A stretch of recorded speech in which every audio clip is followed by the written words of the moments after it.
लक्ष्मी का अपने घर में पूरा दबदबा था। हिटलर की तरह वो सारा काम अपने पति और बेटे से करवाती। धीरे धीरे उसके पति की तबीयत खराब रहने लगी। सुनो जी, अब आप बुजुर्ग हो गए हो, काम में भी अब हाथ आपके फुर्ती से नहीं चलते। अरे भाग्यवान, भगवान से डर। तुझसे मैंने शादी अपने इकलौते बेटे के अच्छे पालन पोषण के लिए की थी, लेकिन तूने तो उसका बेड़ा गर्क कर दिया। मैंने क्या किया? पढ़ाया लिखाया, अब नौकरी नहीं लग रही तो मैं कैसे जिम्मेदार हो गई? अब घर में बैठकर रोटी तोड़ रहा था तो मैंने कहा काम ही कर ले। एक तो भला करो और ऊपर से बातें सुनो। तभी सारंग वहां आ जाता है। बहुत भूख लगी है माँ, कुछ खाने को दे दो। अब तुम्हारे पापा का हाथ तो चल नहीं रहा है। मैं ही जा रही हूँ आज किचन में, बनाती हूँ कुछ।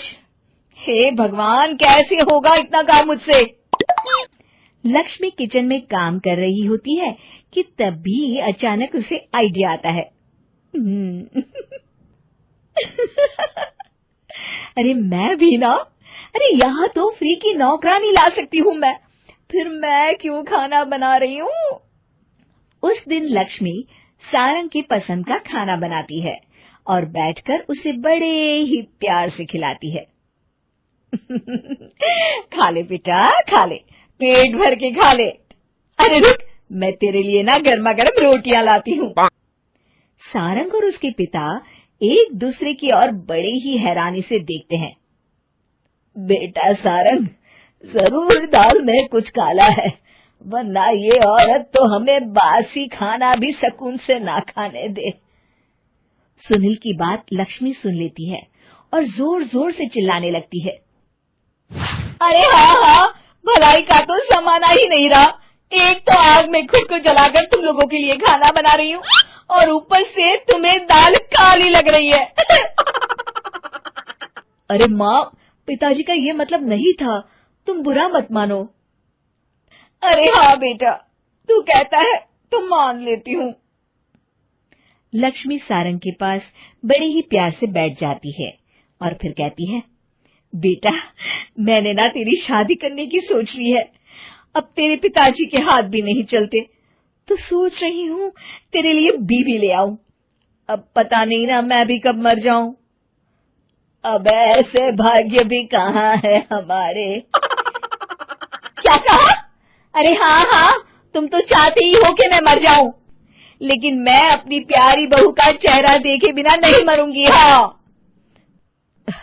माँ, शादी तो मैं कर लूं, लेकिन मैं नौकरी नहीं करता, फिर कोई क्यों देगा मुझे अपनी बेटी? अरे क्यों नहीं देगा बेटी? इतना बड़ा घर, खेल खलियान है, किस चीज की कमी है हमारे पास? जो आएगी राज करेगी, राज।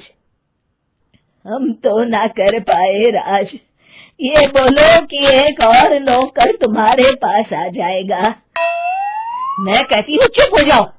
अरे खुद के घर का खाना बनाएगी तो क्या नौकरानी हो जाएगी? अब तुमसे तो किचन का काम होता नहीं, तो कोई तो करेगा ना। ठीक है माँ, तुम जैसा सही समझो बस। अब मेरी एक शर्त है, लड़की जो भी हो वो दिखने में कैसी भी हो या कहीं की भी हो, बस पढ़ी लिखी होनी चाहिए। अरे हाँ, ला देंगे पढ़ी लिखी बेटा, मैंने कौन सा काम करवाना है उससे। हाँ। और फिर एक दिन पास के गांव की ही रति से सारंग की शादी हो जाती है। रति दिखने में बहुत ही सुंदर थी, साथ ही साथ काफी पढ़ी लिखी थी।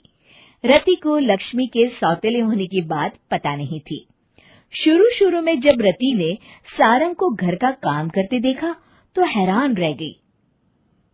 अरे ये तो अच्छी बात है कि आप घर का काम करते हैं, लेकिन मैं तो घर में ही हूं ना, आप क्यों कर रहे हैं जी? जाइए, आप नौकरी के लिए अप्लाई कीजिए ना। तभी लक्ष्मी वहां आ जाती है। अरे रति बहू, करने दे उसे काम। और हाँ, मेरे घर के कुछ नियम है, कायदे हैं, यहाँ बीच में ना ही बोलो तो तुम्हारे लिए अच्छा होगा। रति को लक्ष्मी की बात कुछ अजीब सी लगती है। वो समझ नहीं पाती है कि वो ऐसा व्यवहार क्यों कर रही है, लेकिन उसे लक्ष्मी के सौतेले होने के बारे में कुछ पता नहीं चलता है। फिर एक दिन तो हद ही हो जाती है।